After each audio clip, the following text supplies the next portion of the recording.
naissance de Promutuelle Assurance Côte-Est. La MRC de Montmagny confirme une deuxième année consécutive de croissance démographique. Urgence, Lévis et Montmagny débordent, la Pocatière respire.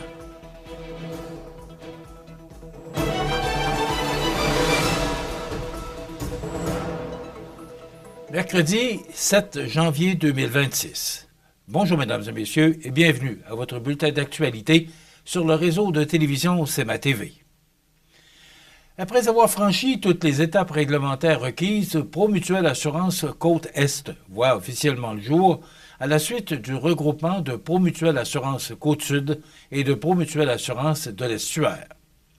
Cette fusion, effective depuis le 1er janvier 2026, marque une étape majeure pour le réseau Promutuel dans l'Est du Québec, alors que la nouvelle entité se positionne pour poursuivre sa croissance dans un marché de plus en plus concurrentiel. Dotée d'une présence régionale forte, Promutuelle Assurance Côte-Est entend miser sur la proximité avec ses membres assurés tout en renforçant sa solidité financière. Pour le président du conseil d'administration, Normand Morin, cette union répond avant tout à la volonté de préserver un modèle d'affaires fondé sur la relation de confiance et la proximité avec les assurés. Selon lui, le regroupement permet non seulement de mieux faire face aux défis du marché, mais aussi de réaffirmer l'engagement de la mutuelle envers la vitalité du modèle mutualiste au Québec. Du côté de la direction générale, on souligne les avantages concrets de cette alliance stratégique. Le co-directeur général, Sylvain Fauchon, affirme que la fusion offre à la nouvelle mutuelle un capital financier robuste, essentiel pour soutenir une croissance rentable et durable, tant au Québec que dans les provinces de l'Atlantique. Cette solidité accrue permettra également de maintenir et de développer les activités de la mutuelle sur l'ensemble de son territoire. Son collègue à la co-direction, Éric Drouin, met pour sa part l'accent sur l'avenir. Grâce à cette assise financière renforcée, Promutuelle Assurance Côte-Est sera en mesure de déployer des stratégies innovantes et de bâtir une société mutuelle moderne et performante au bénéfice non seulement des membres assurés, mais aussi des équipes, des partenaires d'affaires et des communautés desservies. Le siège social de la nouvelle mutuelle est établi à Rivière-du-Loup, un emplacement stratégique pour assurer une coordination efficace de ses opérations régionales. Avant d'en arriver à cette fusion, plusieurs étapes ont été nécessaires, dont le dépôt d'une demande officielle auprès de l'Autorité des marchés financiers. À la suite de cette démarche, l'AMF a recommandé l'approbation du regroupement au ministre des Finances du Québec, qui a donné son feu vert au 1er janvier 2026. Aujourd'hui, Promutuelle Assurance Côte-Est compte 319 collaboratrices et collaborateurs et accompagne plus de 118 000 membres assurés. Reconnue pour son expertise en assurance de dommages, sa solidité économique et son engagement social, la mutuelle demeure guidée par sa mission « Protéger notre monde comme on protège une famille », tout en s'investissant activement dans le développement des communautés de l'Est du Québec. Pour une deuxième année consécutive, la MRC de Montmagny enregistre une hausse de sa population, confirmant une tendance encourageante pour l'ensemble de son territoire. Selon le plus récent décret du gouvernement du Québec concernant la population des municipalités pour l'année 2026, la MRC compte désormais 22 969 résidents, soit une augmentation de 124 personnes comparativement à 2025. Cette progression représente une croissance de 0,5 %, un résultat significatif dans le contexte démographique actuel des régions rurales du Québec. Cette évolution positive est d'autant plus notable qu'elle s'inscrit dans un environnement où plusieurs territoires similaires font face à une stagnation, voire à un déclin de leur population. Pour la MRC de Montmagny, cette croissance témoigne d'une capacité à attirer et à retenir des citoyens, renforçant ainsi son positionnement comme milieu de vie dynamique et attrayant. Plusieurs municipalités ont contribué à cette hausse démographique. Parmi celles qui se démarquent, on retrouve notamment Saint-Fabien-de-Palais, Notre-Dame-du-Rosaire et Saint-Pierre de la Rivière-du-Sud, qui affichent des gains significatifs de population. Ces augmentations illustrent un regain d'intérêt pour certaines municipalités rurales portées par des projets résidentiels, une qualité de vie recherchée et un fort sentiment d'appartenance communautaire. La ville de Montmagny, en tant que ville-centre, participe également à cette croissance. L'augmentation de sa population joue un rôle clé dans la vitalité démographique régionale, tout en contribuant au maintien et au développement des services essentiels pour l'ensemble du territoire. Cette dynamique permet de soutenir l'économie locale, les institutions publiques et les infrastructures collectives. Les données publiées confirment que la MRC de Montmagny demeure un milieu de vie attrayant pour les personnes en quête d'un équilibre entre qualité de vie, proximité des services, accès à la nature et dynamisme communautaire. Cette attractivité s'inscrit dans une vision de développement à long terme axée sur le bien-être des citoyens et l'occupation durable du territoire. La croissance démographique observée constitue également un levier important pour la planification des services et des infrastructures. Elle soutient les démarches en cours liées à l'habitation, à la main-d'œuvre et à l'attractivité régionale. Selon la directrice générale de la MRC de Montmagny, Nancy Labrec, cette progression reflète les efforts concertés déployés par la MRC, les municipalités et les partenaires du milieu.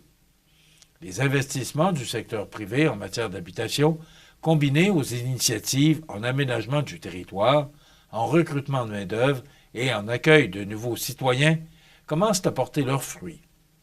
Les données proviennent du décret gouvernemental basé sur les estimations annuelles de l'Institut de la statistique du Québec, réalisé entre deux recensements de Statistique Canada.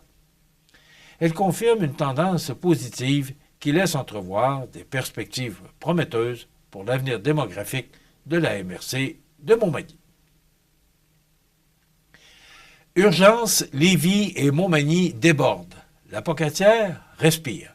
Tous les détails après la pause. Animalerie Montmagny, on aime vos félins, parfois taquins. Oui, vos chiens, même les coquins. Vos oiseaux qui chantent en duo, c'est pour l'amour des animaux. Animalerie Montmagny, pour l'amour des animaux. L'anguille d'Amérique est le seul poisson canadien qui naît dans l'eau salée, migre vers l'eau douce, puis retourne à l'océan pour frayer. L'anguille subit plusieurs changements pendant sa vie, se transformant de l'œuf au leptocéphale, civelle transparente, civelle pigmentée, anguille jaune, puis finalement anguille argentée. Autrefois abondante, certaines populations ont été réduites de 99%. Des mesures de conservation ont assuré la protection et le rétablissement de l'anguille d'Amérique. Pour en savoir plus, ffdp.ca. Vous regardez CEMA TV, le réseau de l'information sur la Côte-du-Sud. Dans un contexte de pression persistante sur les urgences du Québec, les données les plus récentes montrent une réalité contrastée entre les établissements de la région. À l'hôpital de Montmagny, le taux d'occupation des civières atteignait environ 160 %, signe d'une surcharge notable des ressources disponibles. Hier, mardi, 6 patients étaient en attente de consultation médicale et 2 étaient en attente sur une civière depuis plus de 48 heures, reflétant des défis logistiques importants pour la prise en charge des cas non urgents. La durée moyenne de séjour des patients en salle d'attente la veille était de 2h47, tandis que les patients en attente sur une civière y ont passé en moyenne 16h58. À l'Hôtel-Dieu de Lévis, la surcharge se faisait encore sentir avec un taux d'occupation des civières proche de 170 %. Les données provinciales indiquent que la durée moyenne de séjour en salle d'attente s'élevait à près de 4h55 et celle des patients sur une civière à 24h34 la veille. Par contraste, l'hôpital Notre-Dame de Fatima, à la Pocatière, affichait une situation plus calme, avec un taux d'occupation inférieur à 60 %, une durée moyenne de séjour en salle d'attente d'environ 3h25 et de seulement 6h16 pour les patients sur civière.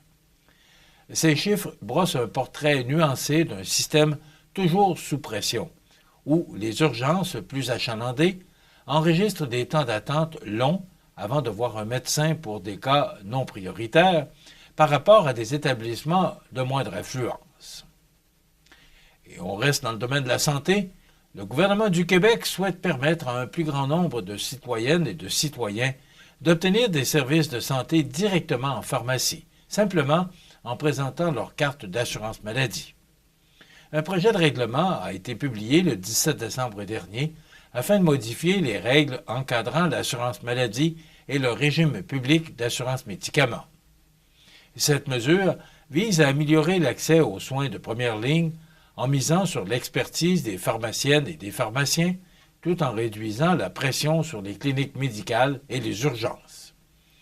Le ministre de la Santé d'alors, Christian Dubé, indiquait que de nouvelles activités seront implantées progressivement dans les pharmacies du Québec. Si le règlement est adopté, environ 360 000 services pharmaceutiques supplémentaires pourraient être offerts lors de la première année complète d'application. À la 5e année, ce nombre pourrait atteindre près de 1,1 million de services permettant à autant de patients de consulter en pharmacie plutôt que chez un médecin. Concrètement, les pharmaciens pourraient prescrire des médicaments pour divers problèmes de santé courants, prolonger certaines ordonnances sans restriction de délai, administrer des médicaments et réaliser des prélèvements suivis d'un traitement, notamment pour le streptocoque A.